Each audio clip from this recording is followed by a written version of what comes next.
Y'all know Biblical Fox had a BBL. So this is what we're talking about. What is a BBL? A Brazilian butt lift effect is a surgical procedure that enlarges and enhances your behind. It involves first using liposuction to extract fat from other body areas. A liposuction is very, very, very dangerous, such as the abdomen, the hips, and the thighs. This harvests for a purified and strategically injection into the butt to create a fuller, more shapely appearance. The results are curvature, more proportionate, supposed to be proportionate, silhouette that can boost your confidence and help you rock your favorite outfit. Now, what's the overview of a BBL?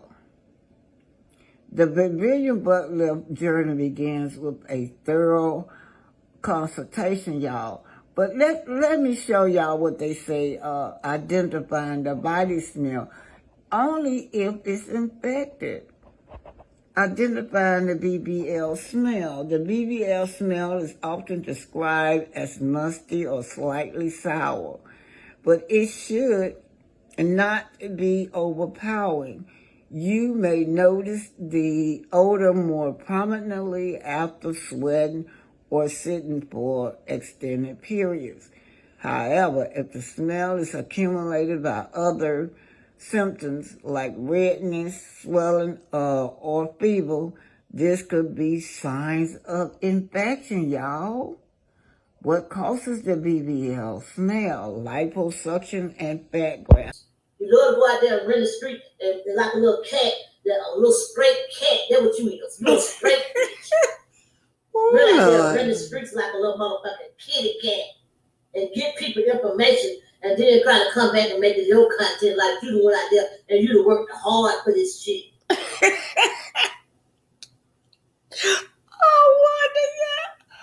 Wanda said she steal everybody's stuff, then try to pretend like she working hard for it, but she stole everybody's stuff. She talk about this content creator named CR that people accuse her of stealing their content, but you know, I'm just repeating what Wanda said, y'all. This is crazy.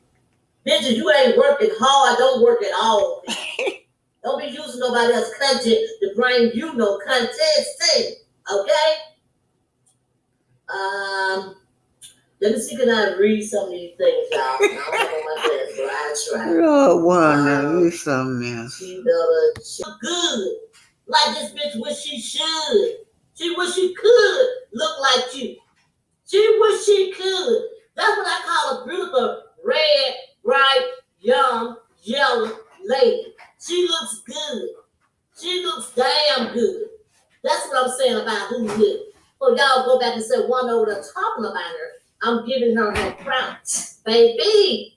Yes. So let's keep going. She said that the cooch part stay too. I'm like, so you gotta be there in the cooch too, because that part don't supposed to stay. Alright? That part don't supposed to stay. This back. The BBL was in the back. What's going on with shit going on in the front? Is my question. But don't listen to me, child. This is what Wanda said about her daughter Tisha and her damn BBL. Alright? Shout out to Buck Down Eagle because that's who she was talking to when she told me to, girl. Alright, let's get this. So what smell? The BBL. When the girls get a BBL, smell like what? Smell like shit. That's like every fucking damn thing. I ain't going to get no BBL. Keep this thing on I got. Hey, baby. I was rocking. It's clean. It don't stink, dude.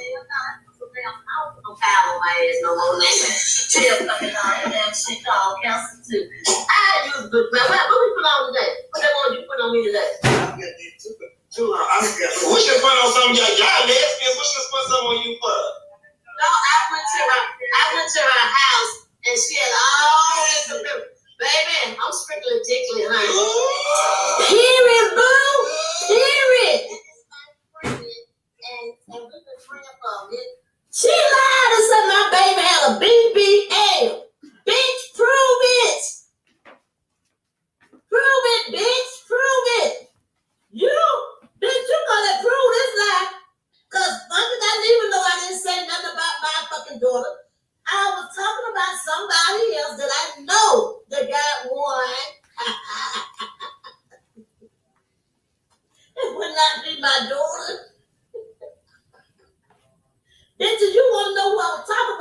you had to do is inbox me. I told you. Gave you a name and every fucking thing, bitch. You gonna go out here and allow me and mine. So I'm telling you, you want to learn to keep my damn daughter name out your motherfucking mouth. So one is going in a rant because y'all custom creators or whoever the fuck y'all is. Stay with y'all group. one is in a rant because of the BBL statement. One of the content creator is talking about her daughter is stinking. But liposuction and fat grafting process, they're trying to talk about what could cause the odor of these BBL. During the BBL procedure, small incisions are made to facilitate liposuction and fat transfer. As the body heals, these incisions may release fluids that can contribute to odor if not properly managed. Additionally, the transferred fat cells can release fluids that, when trapped against the skin, create a breeding ground for bacteria. Bacteria will cause everything to smell, you guys. Hygiene challenges for post-op. Maintaining hygiene after a BBL can be challenging, especially when using the restroom. Residual stool or urine on the skin can lead to bacterial growth and odor development if not cleaned thoroughly. Be extra diligent about cleaning after bowel movements and urination to prevent unwanted smell. Sweat and bacteria. Following surgery, you may be less active and spend more time sitting or lying down. This often leads to increased sweating in the treated area, which combined with bacteria can produce an unpleasant odor. Keeping the area clean and dry, minimize bacterial growth and smells. So you guys, y'all know that Vivica's spot is under fire. They saying that hers don't look right. But anyway, you guys, inadequate post-op care. Neglecting to clean the incision site as directed by your surgeon or failing to change dressing regularly can contribute to bacteria build-up and unwanted smell. Adhering to your post-op care instruction is critical for maintaining freshness and promoting optimal healing. So most of the, as y'all can see, these smells is coming from maybe improper hygiene. Maintain proper hygiene after you use the bathroom, y'all, or if you got some kind of infection. All right, you guys, we're talking about BBLs. Okay, y'all, this is what I'm talking about right here. Stop getting on these tables and get these damn BBLs and walk around here funky as hell. Let's say one time talk about this because after what I just experienced, I'm traumatized. This is a BBL smell is 100% real. I don't care what your mama say. I don't care what your friends say. I don't even care what your doctor say. BBL smell is real, and let me tell you why. And if you're wondering what it smells like, it smells like... Woo. All right, you guys, we're talking about BBL. Okay, y'all, this is what I'm talking about right here. Stop getting on these tables and get these damn BBLs and walk around here funky as hell. Let's say one time talk about this because after what I just experienced, I'm traumatized. This is a BBL smell is 100% real. I don't care what... So, I tried not to go there with these bitches, but she took me there. So let me tell y'all what I'm talking about. Let me go to her damn thing. Wait, damn. I forgot what you call it on. I was so mad. See, when people send me shit, I don't have no time to play games with your hoes. I don't have time to play with y'all hoes. Y'all some two-faced ass bitches. 1 minute y'all talking about each other, then the next minute all y'all in the same fucking chat. Y'all some Ignorant asshole. I'll blame you who knew. Baby, don't you go up to participate in that shit. Don't you do it. Cut it. You is solo, baby. And I love you, girl. I know you talk shit about me too. But you know, I know how far to go, and I know how far to go, okay? So we like this right here. Boop, boop. We tight. Who knew? We tight, but this bitch wish she was you. And she wish she was T. What the other name is? True T. Mm-hmm. She wish she was. She got all this information, but she's trying to get all the people information to make her some content. The bitch ain't got no content, so she over there digging up shit with me and fucking that people over there talking about to bring him on there to bring her some fucking content. Bitch, you an ignorant ass hoe. You is an ignorant ass bitch. Wait a minute now. Okay, y'all, this is what I'm talking about right here. Stop getting on these tables and get these damn BBLs and walk around your funky ass hell. Let's play one more time talk about this because damn. Buddies, they allegedly was nicknamed them as bullies. So they tried to jump a young man by the name of Carmelo Anthony.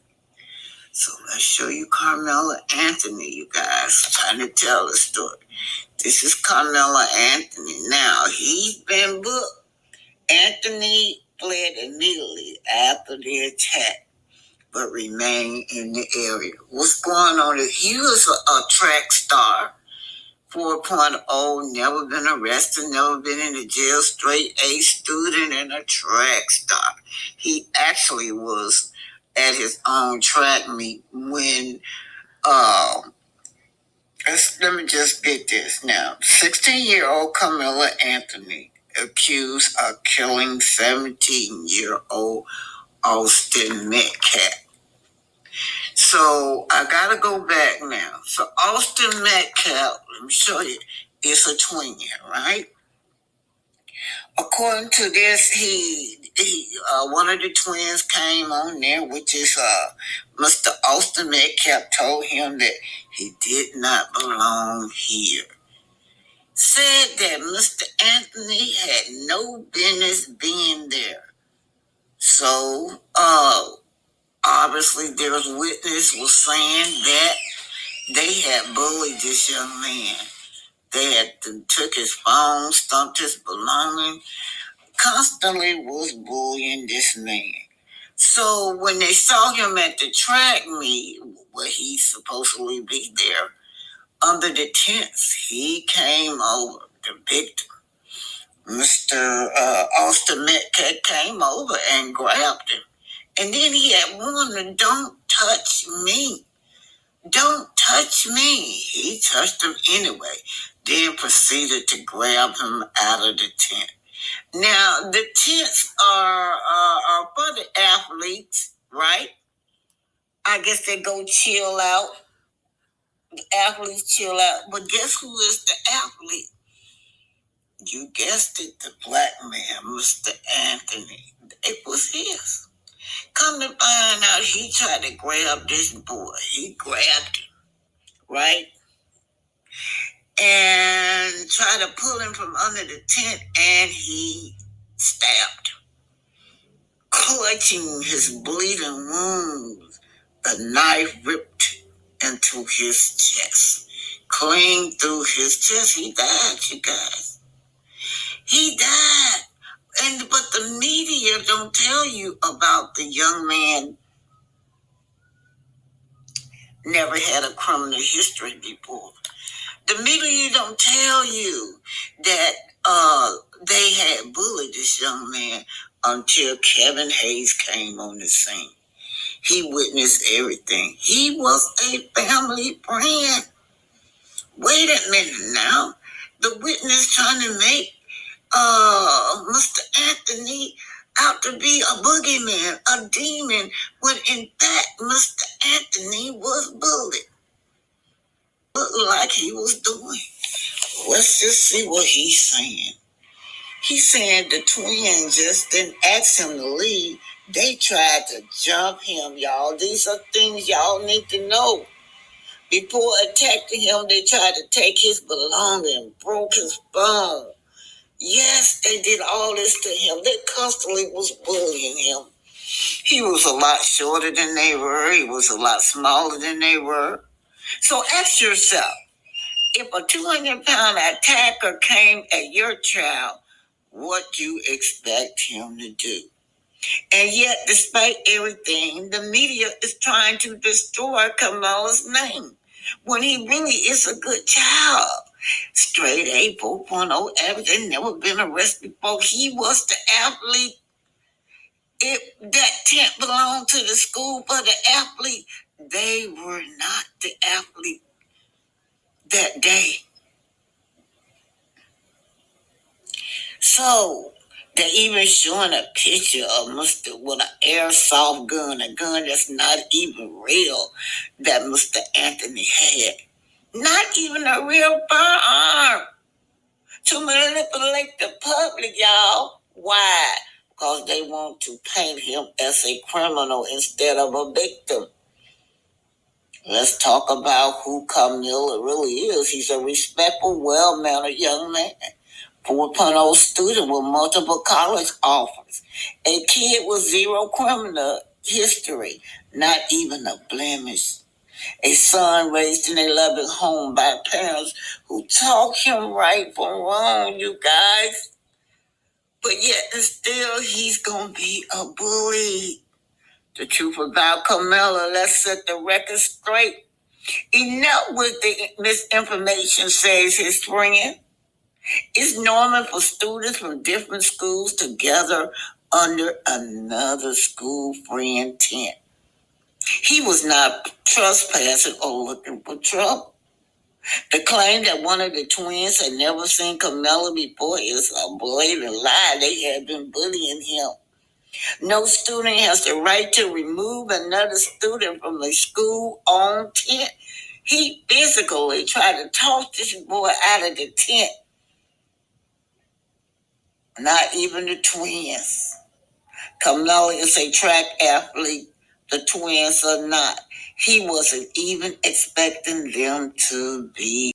So far, there's been a GoFundMe for Mr. Anthony, $30,000. And for the other side, $250,000.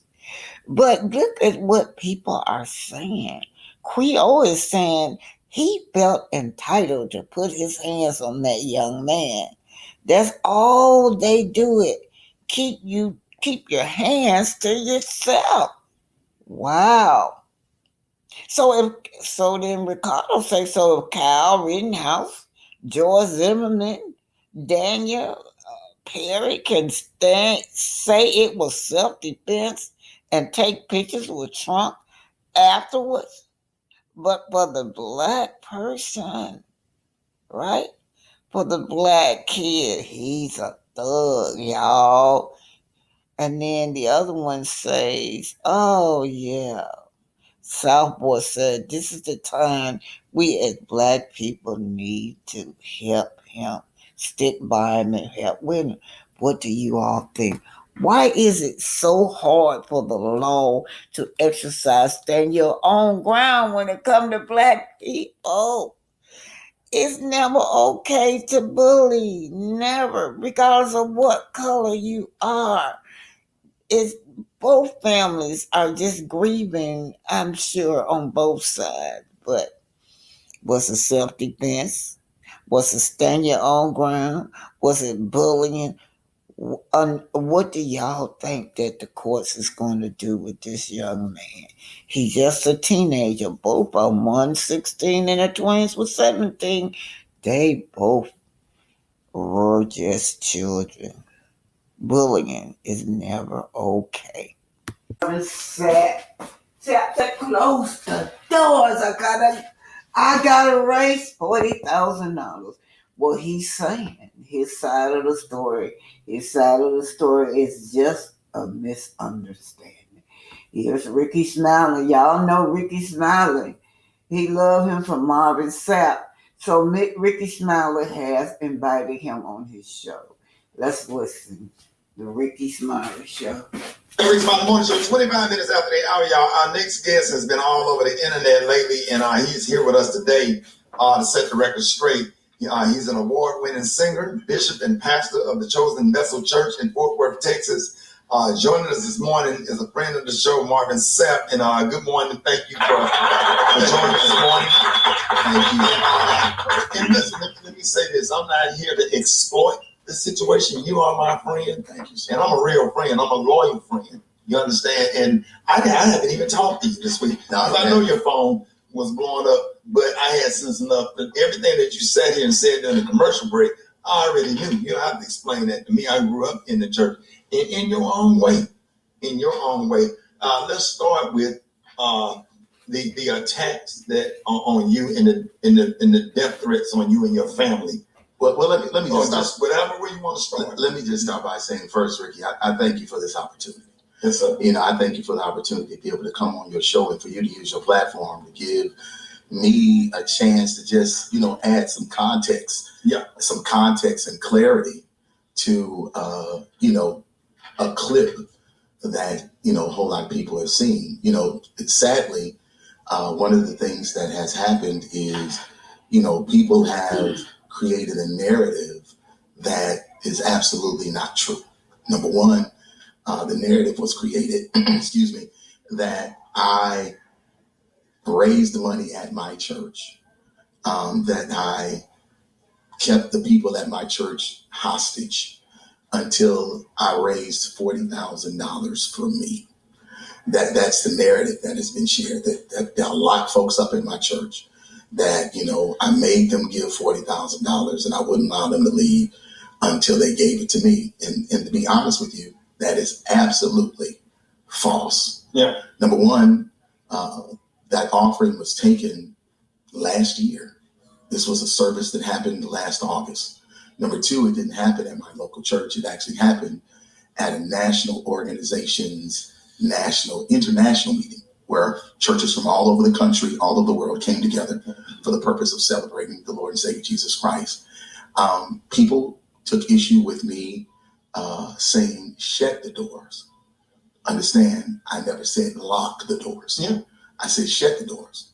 Shutting doors mean that people still have the ability to go in and out. They've taken issue with my tone. And I can honestly say, looking at the video, maybe I was a little more assertive than I should have been. And I can apologize for that. I can apologize for that. But three things I need to make sure people understand. Number one, the $40,000, if it was $40,000 that was raised, was never given to me. That money was raised for the purpose of taking care of the budget for their conference, not Marvin Sapp. Number two, it didn't happen at my church. It happened in Baltimore. Number three, people take issue with me being firm with the ushers. Anybody that goes to church ushers one-on-one, that's the first thing they teach you as being an usher, is that there are 3 times you don't walk. You don't walk during the altar call. You don't walk during prayer. You don't walk during the offering. One of the reasons being is because of the sacredness of the moment. But it's also about security. As a pastor, we understand and we know that churches are being robbed at gunpoint. It's happening all over the country. This is not something I'm making up. This is factual. So if you got 5,000 people in the room, you want the doors closed. You don't want the doors locked. I couldn't get them locked anyway. It's a convention center. But the doors needed to be closed. And there was a lot of pandemonium and stuff that was going on out there. But I wanted to share that first. But that ain't even the reason why I'm here. Here's the reason why I'm here. The reason why I'm here is because what has happened is people have taken clickbait and made something out of it that it isn't. And because of that, my church has been getting phone calls. People have called my church and cussed me out. My staff are afraid because I've received death threats over $20 and shut the door. People have come to our campus. They have come to my church to try to cause problems, issues, challenges. And again, my children, I don't look at comments. We used to talk about this. I don't read comments. When you got millions of followers, you ain't got time to read all the comments. You just don't have it. Right. My children do. And they are afraid. And the reason being is because I'm their only parent. I'm a widower. They're afraid for my safety. So now we've had to update and increase security and all the things I've never had to do before because of the vitriol and the anger that people have shown, the things that they've said in my thread and stuff. And all of this is because of a misunderstanding. And I'm not blaming people. Let me be clear. I'm not blaming anybody because of their misunderstanding. I'm just saying in all you're getting, get an understanding. And if I'm sharing with you that the $40,000 that I was trying to raise, and again, I don't know if the organization got 40, 10, 20, any of it. I don't know. I'm hoping that I actually raised more money so that I can help the organization that has been such a great support to me. And again, let's be clear. Not a dime of that money. Not a dime of that money came to me. Not a dime. And where did your money come from? I've been blessed. I've been extremely blessed. I've sold millions of records. Millions. I'm a song. So there you have it, you guys. He said it was just a misunderstanding. But y'all know how we could just come to those conclusions because pastors do ask for money to get jets, millions of dollars to get airplanes and jets, or even just to buy them a $50,000 dog. So, yeah. This is Marvin Sapp. Some of y'all may believe him, some of y'all may not. But that's just the life, how it's got so bad in these churches till you don't know who's real and who's not. Now, that music never could have made it, never could have paid it. Anyway, Marvin Sapp, he is a marvelous singer, you guys. It's him on the Ricky Smiley Show.